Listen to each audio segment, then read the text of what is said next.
Salam sejahtera, anda kini sedang menyaksikan edisi khas TVS yang memaparkan laporan-laporan khas yang disediakan oleh rakan setugas di lapangan.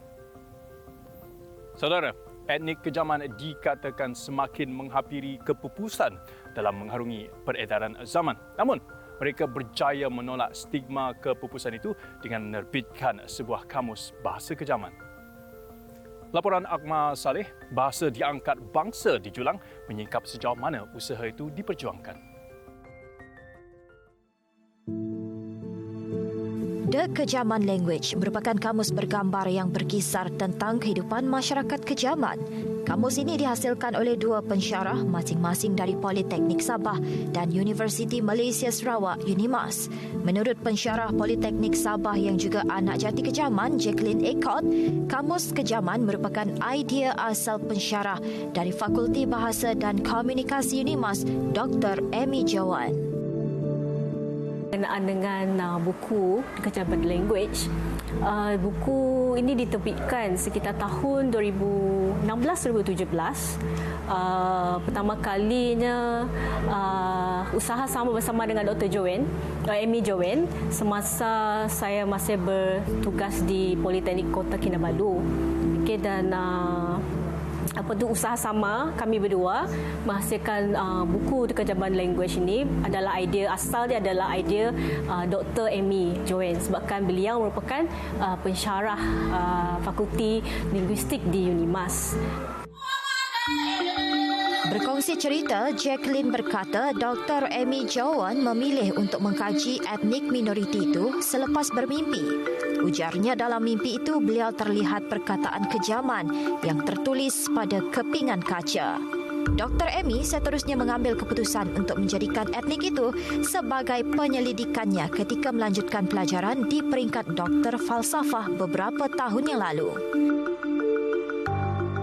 Kami berdua dengan Dr. Amy bercadang untuk membawa etnik kejaman ni ke level yang lebih we call it internationally. Sebab beberapa kamus yang kita tengok, kalau kita tengok di beberapa di library yang ada, kita tengok di bahasa Iban, even bahasa Kedayan, Kelabit, dia orang punya ni pun BM English. So kita pun nak mengikut langkah mereka sebab etnik kejaman dia belum ada apa-apa secara ilmiah dia black and white, memang tak ada. So ini adalah yang pertama. Hasil pergaulan rapat selama 6 bulan menjalankan penyelidikan di Long Leeton dan Long Segaham, Dr. Amy dan Jacqueline akhirnya berjaya menghasilkan kamus bahasa minoriti kejaman yang kini sudah pun berada di pasaran. Ditanya berhubung populasi etnik kejaman yang semakin mengecil, Jacqueline berkata ia mungkin disebabkan daripada perkahwinan campur dan migrasi ke bandar. Mengenai jumlah populasi etnik kejaman sekarang dikaitkan dengan headhunters kalau zaman dahulunya, iaitu saya memang mengaku benda tu memang betul lah dari segi peperangan dahulu kala, zaman nenek moyang dahululah, dari segi zaman pemerintahan Raja Brooke waktu itu, iaitu secara ilmiah, black and white di dalam buku dekat museum pun turut menyatakan benda itu betul. Kalau yang dari segi mitos serangan babi itu, yang itu memang cerita turun-temurun. Etnik kejaman dia ramai berkahwin campur. Jelasnya lagi, pendokumentasian bahasa tidak cukup untuk memartabatkan kejaman. Sebaliknya, tinggalan sejarah artifak, budaya dan warisan yang ada turut didokumentasikan untuk tatapan generasi akan datang seperti mana yang dilaksanakan sebelum ini terhadap pemindahan kelireng Aman Tipung Tului di Museum Budaya Borneo, Kuching, Sarawak. Saya bagi pendapat saya sebagai seorang ahli akademik lah. Kalau bagi saya, semua benda yang ada, kalau bolehlah kan saya nak dokumentasikan benda tu. Dokumentasikan benda tu, simpan benda tu elok-elok untuk tatapan anak cucu cicit moyang yang akan datang.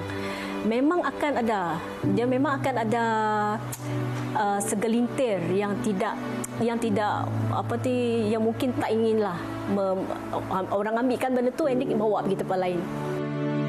Bagi mengangkat nilai budaya kejaman ke tahap lebih tinggi, baru-baru ini Menteri di Jabatan Premier Sarawak yang juga Ahli Dewan Undangan Negeri Adun Kakus, Datuk John Siki Tayai berkata, beliau sedia membantu masyarakat kejaman untuk menonjolkan lagi etnik ini di mata dunia.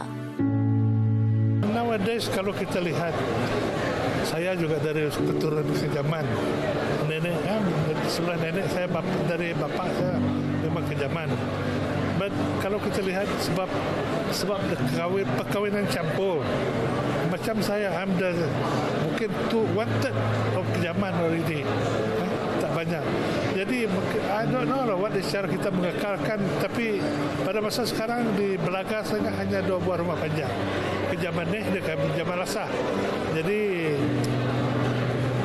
untuk kita mengekalkan hari itu ada terpulang kepada 2 rumah panjang itu untuk memastikan yang mereka yang tinggal di sana mengekalkan adat dan adat resam dan sebagainya untuk berkejaman. Saya rasa itu I leave it to these people how to do it, but if they need my help, I'm willing to help them.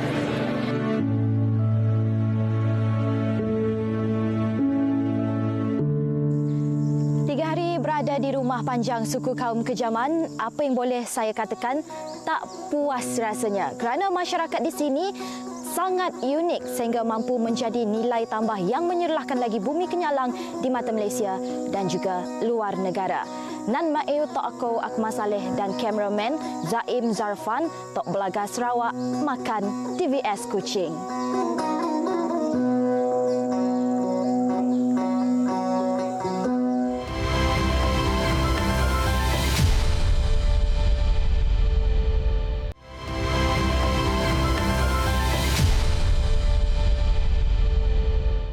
Kuih kicim merupakan hidangan yang selalu disajikan pada majlis keramaian. Kuih tradisi masyarakat kejaman ini kebiasaannya dibuat ataupun dihidangkan jika berlakunya kematian dalam tempoh berkabung di rumah panjang etnik tersebut. Kuih kicim hanya dibuat oleh masyarakat kejaman sahaja. Selain memakan masa selama 2 hari, proses kuih tradisi ini agak renyah.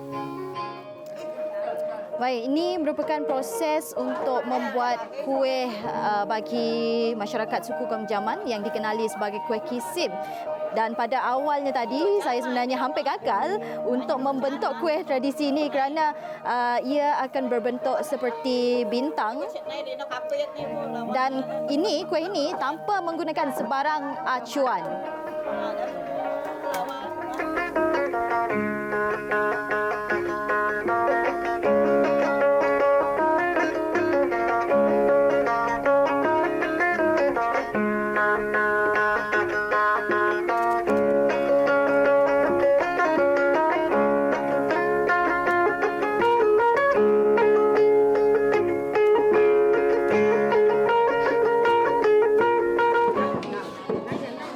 Proses membuat kicim akan menggunakan kelapa parut yang disangai dan ditumbuk.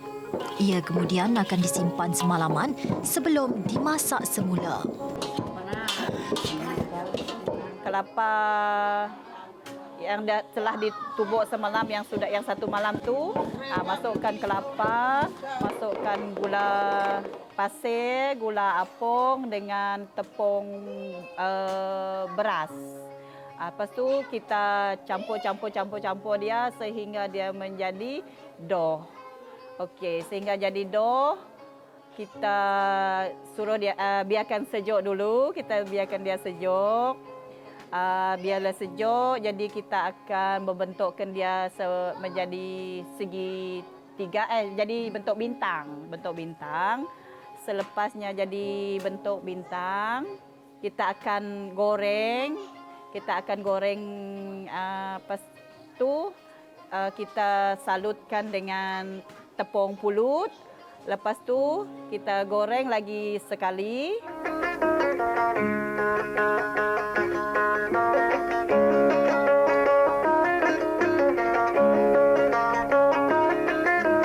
Mengulas berlanjut, Luyah berkata hidangan tersebut akan dilakukan secara bergotong royong. Sambil menyediakan bahan dan menumbuk inti kuih kicim, golongan wanita kejaman akan berhibur dengan tegauk. Nyanyian atau puisi yang dipersembahkan kebiasaannya bergantung pada situasi semasa dan mengikut kreativiti. Dan lazimnya, bunyi tumpukan lesung akan mengiringi alunan puisi oleh orang lama yang turut membantu menyiapkan kuih kicim itu. Kuih kicim ni kebiasaannya memang boleh dibuat untuk biasa-biasa perayaan, tapi sebab terlalu banyak bahan-bahannya, biasalah orang kampung si mampu. Jadi biasanya memang waktu setiap perayaan boleh buat, tapi kebiasaan kami orang waktu orang mati je lah, terpaksa waktu orang mati buat. Sebabnya memang kuih wajib juga lah. Ini buat kuih kicim. Pelajar Universiti Matthews Ugak yang ditemui berkata pengalaman sepanjang berada di rumah panjang Long Litton sangat berharga. Ia merupakan peluang menyelami budaya masyarakat etnik itu di bumi Kenyalang.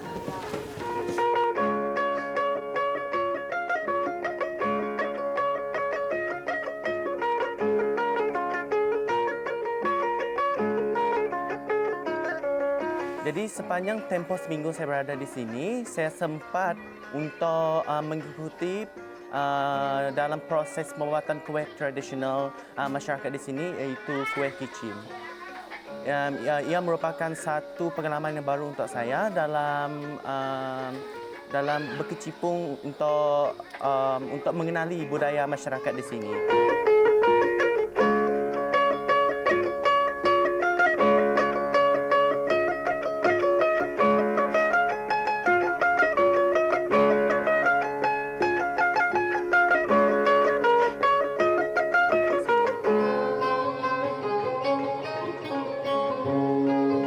Laporan Akmal Saleh, TVS. Baiklah, sekian sahaja untuk minggu ini. Terima kasih kerana menonton. Baiklah, saudara, setiap persoalan pasti ada jawapannya dan setiap permasalahan pasti ada jalan penyelesaiannya. Dan dengan itu, saya Douglas Elliot, edisi khas TVS.